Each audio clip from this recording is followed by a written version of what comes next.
On this National Day of Mobilization, a cold and snowy day in Bath, Maine, people came from all over the state, some arriving by bus from Portland and Brunswick to take part in this observance. It's Jeju Island, island of peace. It's Jeju Island. They came carrying signs and positioned themselves outside the west gate of Bath Ironworks as the workers filed out at the end of their shift. It was appropriate that Paco Michelson and his wife Hee Eun Silver Park, two activists from Jeju Island, South Korea, were with us to give witness to the struggle of tiny Kangjong village against the construction of a massive naval base to accommodate America's ships of war, such as the Aegis and Zumwalt destroyers made right here by Bath Ironworks. In an island in the East China Sea is Jeju Island, island of peace. Please welcome Paco Michelson. He is here to tell us what happens to the destroyers that are built here in Bath, Maine. Thank you, Paco. Thank you. I'm really happy to be here today, and so nice to meet all of you and so many great people that come out in the snow to resist militarism around the world. I've been living on Jeju Island for the last almost 3 years. And this island is where one of the many islands where these Aegis warships will go and do go, and where they are not wanted and where they are not necessary. Jeju Island is a small island, and the village where I was living is the village of Kangjong. So only 2,000 people live in that village. So it's even smaller than Bath. In that beautiful village is also an environmental paradise. It has the world's largest soft coral forest, and it's a preservation area, and it's just an incredible, it's next to, surrounded by UNESCO World Natural Heritage Sites. And in this village, most of the population is elderly farmers and fishermen. And all they want to do is live in peace. All they want to do is farm their land and fish in their beautiful sea. But because of the United States government and because of the South Korean government, their village is being taken. They never had any say in it. They never had any choice. Their land has been stolen. Their village has been stolen. And now they're building an enormous construction base, an enormous Navy base there. Imagine if a large portion of Bath was taken away by a foreign army, and a huge base was built on top of your house, on top of your land, where you fish, where you farm. Imagine that the U.S., that a foreign army came to your land and stole your land. You also would resist. And these people, who are mostly 70 and 80 years old, they're resisting non-violently for the past 8 years. And it's just a tragedy. And I want to say to the people here, please stop building these warships. These warships are called destroyers, and that's what they do. They destroy people's lives. These aren't going to defend anything that America needs or wants. These are going to destroy people's lives. And I've seen it firsthand. These people are my friends. These people have become my family. Hello, my name is Silver. I'm from Jeju, South Korea. First of all, I have to say I have a lot of tears, so I'm warning you, don't be surprised while I'm talking if I cry. First of all, I want to say, hey, people of Jeju, love you guys. We don't hate you, we don't think you are our enemy. People in Kangjong village in Jeju are struggling over 80 years so that we don't have to have Aegis destroyer in our ocean in front of our village. people of Jeju already suffered a lot. You know, there was big massacre. 30,000 people got killed under the US control in 1948, over 10 years. Each family has memory of war, memory of killing people and lost their family. People of Jeju don't want any war, any military base.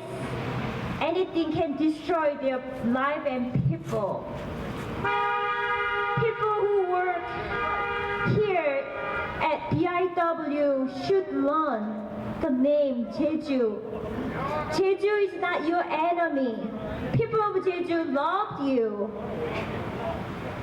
I wish you also care about our life and our life live in peace. We don't want to lose our family anymore. We don't want to get killed. 30,000 people got killed already, in the past. Please stop engaging, destroy other people's lives. We really want to say, we want to be friends with you. I wish you think Jeju, people of Jeju is not your enemy. Thank you.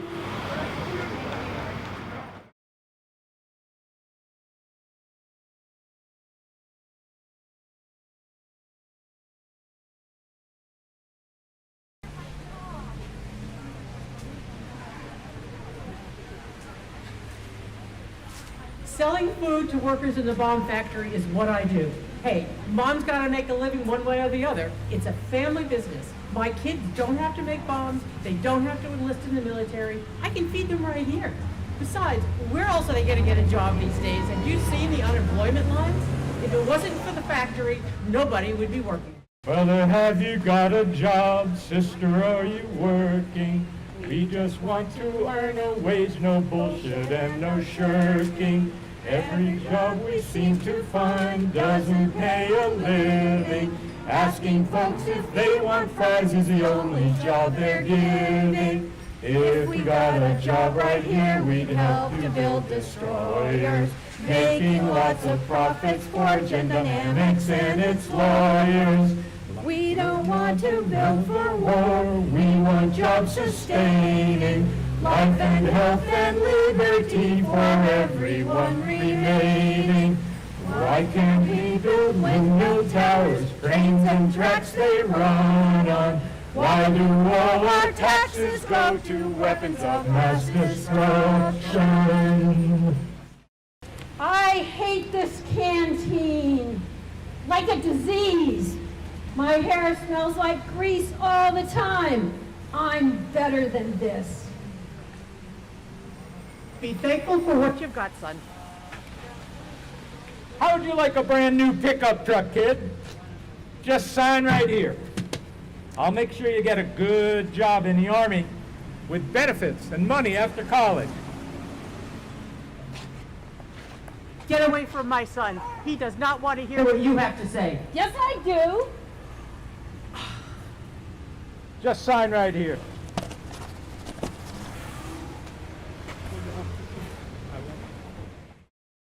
I won't let you spoil my war.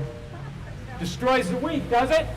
Well, what does peace do for them, huh? War feeds its people better. I won't make the mistakes my brother made. I'm studying accounting. Wonderful, wonderful. How'd you like a job? I need a smart young man like you to work in the payroll department at the bomb factory. Get away from my son. He doesn't want to talk to you. Get out of here. Yes, I do. Just sign here. I can't believe I'm finally at the community college. It's a dream come true. Ah! Help! Help! Help! Great! Great! Great!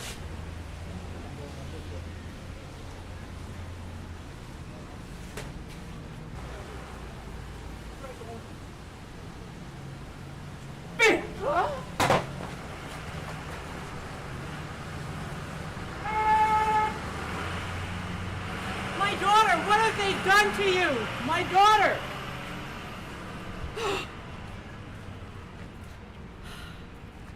Yes, I'll manage, but there's hardly any point to it anyway. I have to get back to work. Yeah, okay. Place in 1, 2, 3. Applause.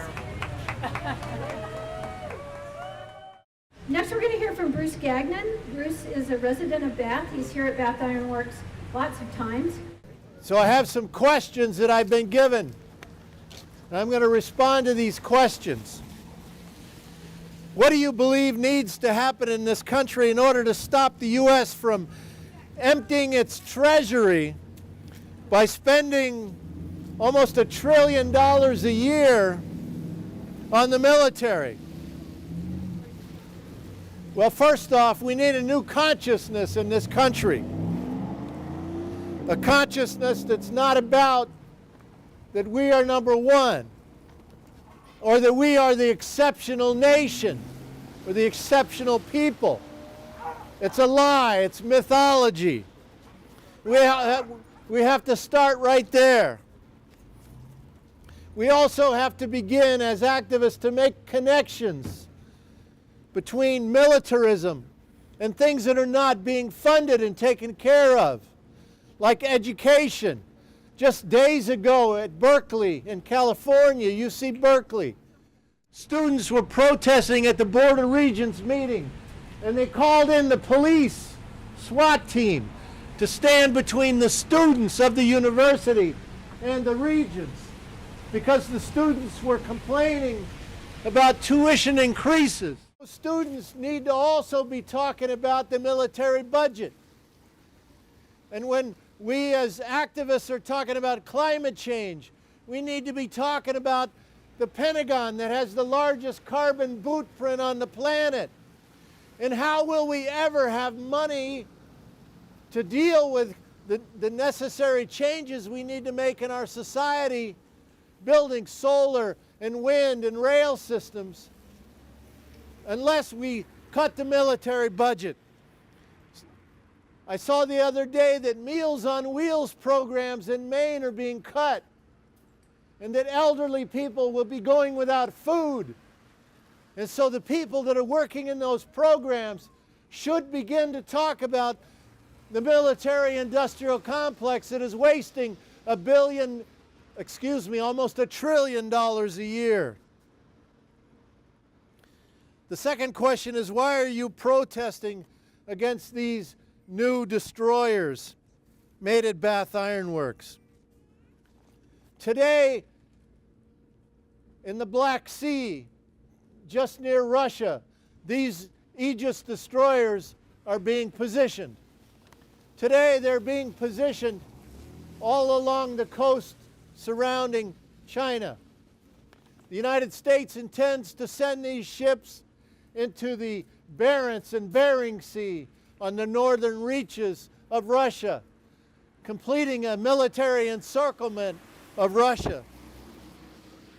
The United States has announced a pivot of 60% of U.S. military forces into the Asia Pacific in order to encircle both Russia and China. This is a provocative action. The new Zumwalt destroyer made here at Bath Ironworks, what they call a stealth destroyer, is being outfitted with an electromagnetic rail gun that they say they will be able to sneak up on China and blast them in a first strike attack. That's a provocative action that creates new arms races and destabilizes the peace around the world.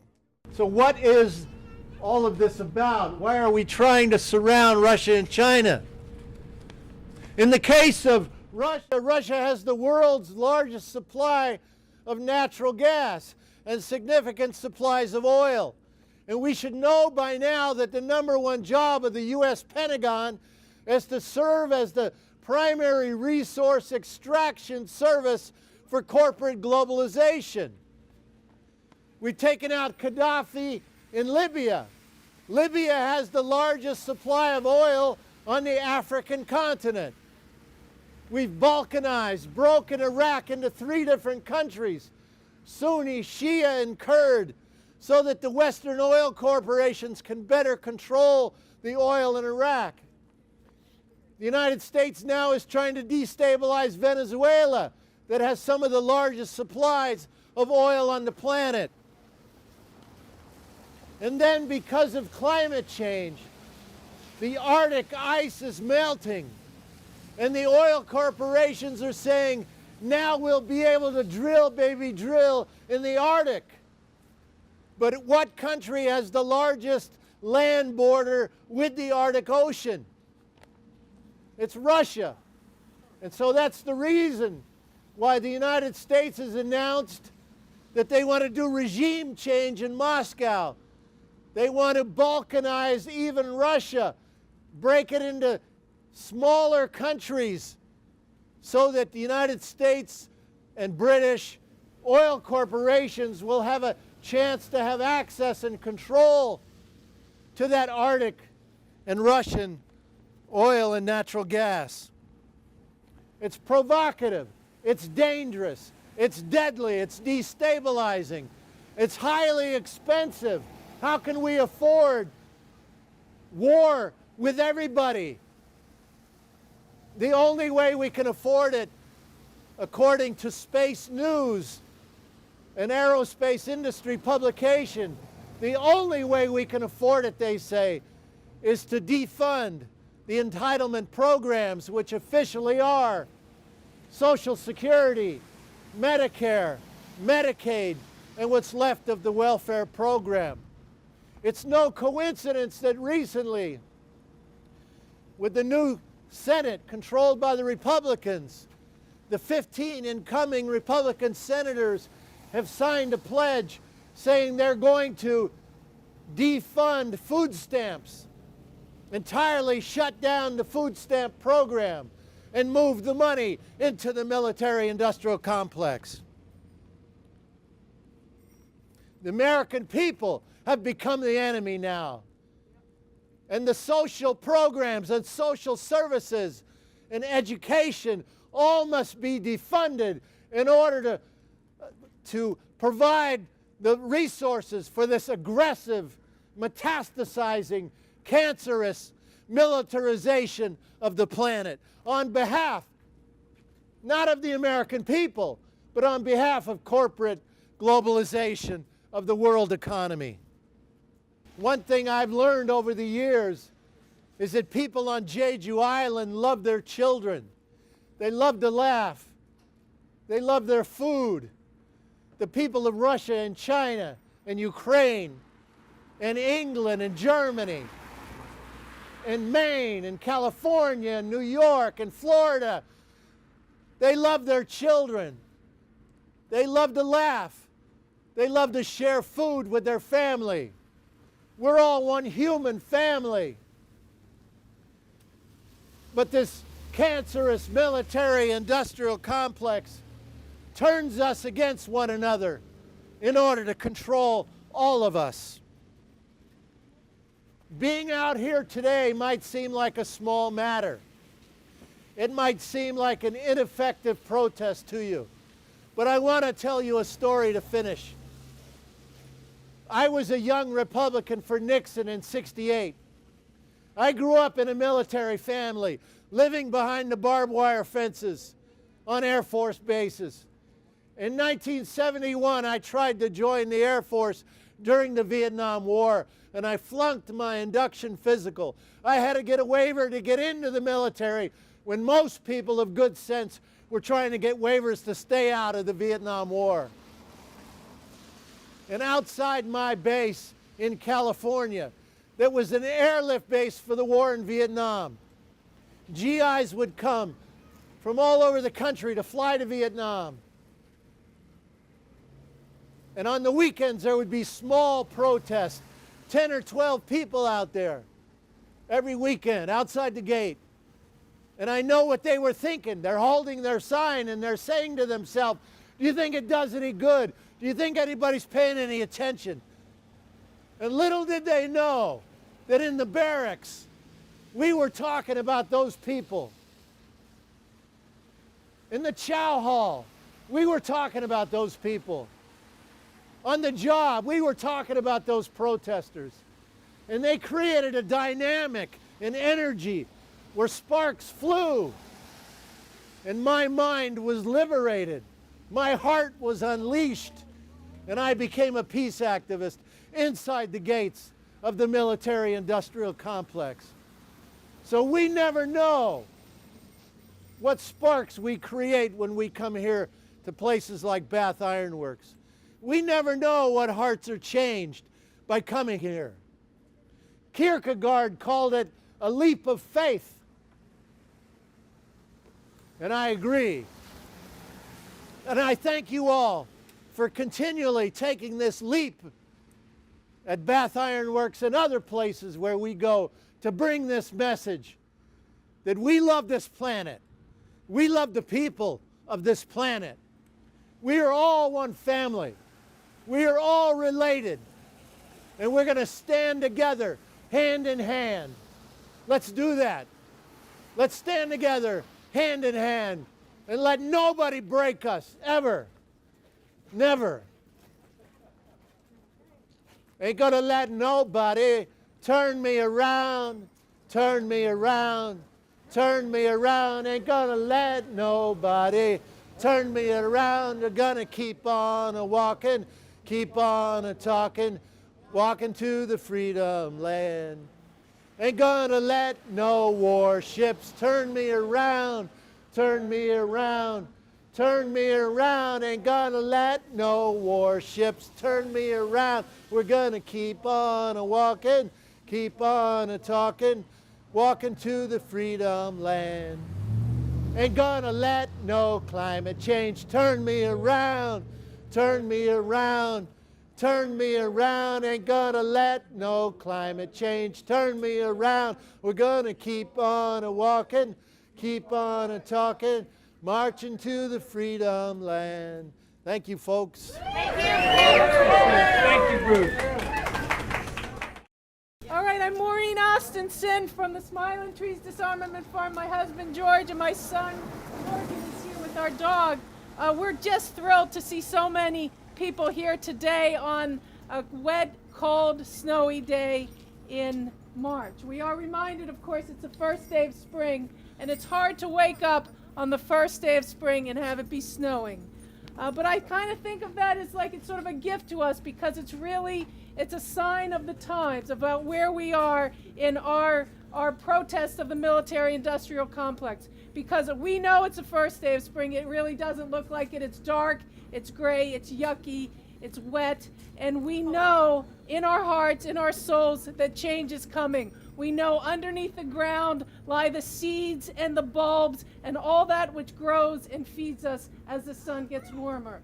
And I think of this group as the group that holds out that hope underneath the cold darkness of our military and industrial complex, that change is possible, that hope is possible, and that together, shoulder to shoulder, we can bring about a change in this country. We know that our souls and our hearts are in it, and we do not need to be ground down by the politics of fear that so oppress us in our times. So I thank you all. It's wonderful to have you all here, to be together.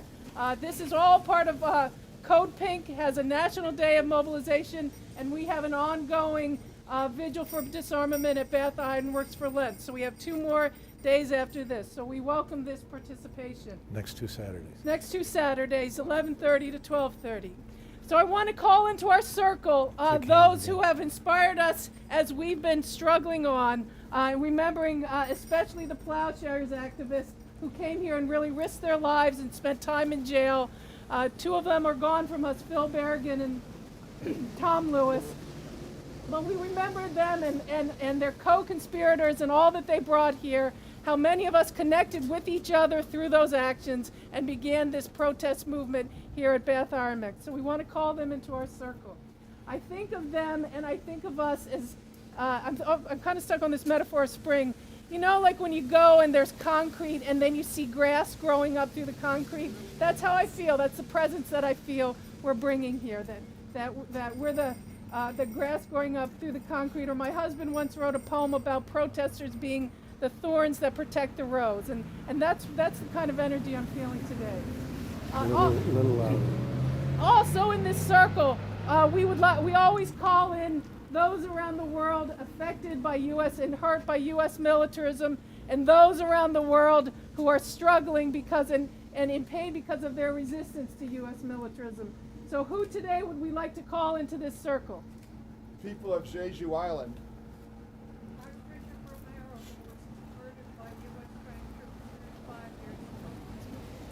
People of Afghanistan. People of color.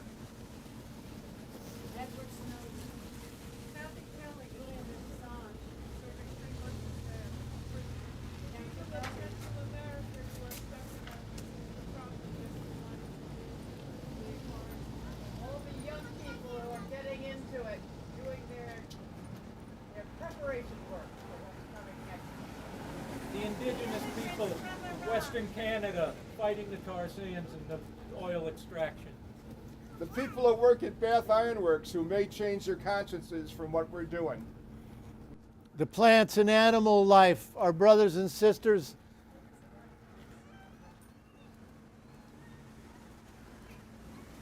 Okay, this is our circle.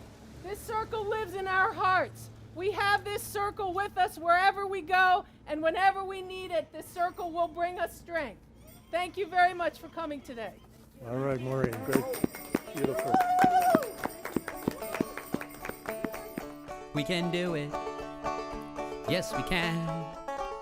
We can change things throughout the land, but we all must lend a hand. We can do it. Oh, yes, we can. Oh, your neighbor over there, a bit bewildered, but he cares. He just doesn't know what to do. Join together and then there'll be two. There are others all around, scattered throughout the town.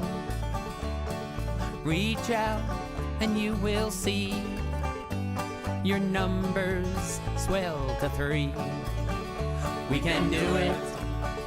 Yes, we can. We can change things throughout the land, but we all must lend a hand. We can do it. Oh, yes, we can. Now together, you form a core, and you're eager to find some more. You start knocking on other doors, and before long, you're up to 4. As your numbers begin to grow, you're expanding what you know. You're a movement when you reach 5, and now watched by the FBI. We can do it. Yes, we can. We can change things throughout the land, but we all must lend a hand. We can do it. Oh, yes, we can.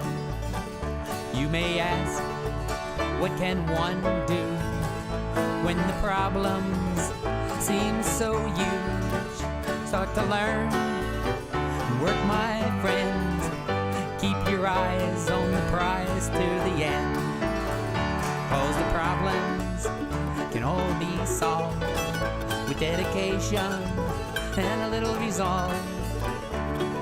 Obstacles slowly dissolve when we all just get involved. We can do it. Yes, we can. We can change things throughout the land, but we all lend a hand. We can do it. Oh, yes, we can.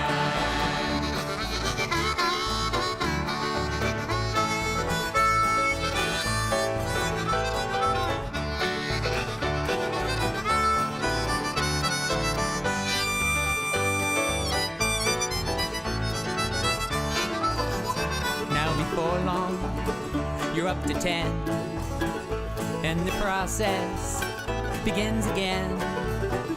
There is someone in the next town, got the word and is spreading it around. Cause an idea, whose time has come, cannot be stopped by anyone. Plant your seeds in fertile ground.